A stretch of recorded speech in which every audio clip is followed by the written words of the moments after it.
If you want to scan a document on Realme Note 70T, then first of all we need to open the camera. And in order to find the scanner, we need to go to More. And then here we have the text scanner. So let's go ahead and choose it.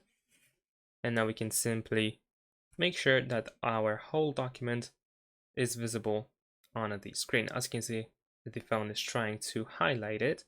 And then once you are ready, you have to press the shutter button in order to capture the document. Let's see if we can actually make it work. So I'm gonna do something like this. And let's see if it's gonna capture. It might take a second to save it, but afterwards it will try at least its best to capture it. My hands are kind of shaky, so that's why it was having trouble. In case you need to fix it, we can go to edit, of course, and we can, for example, crop the photo a little bit to make it look a little bit better. And that's pretty much it. Thanks for watching, leave a like and subscribe.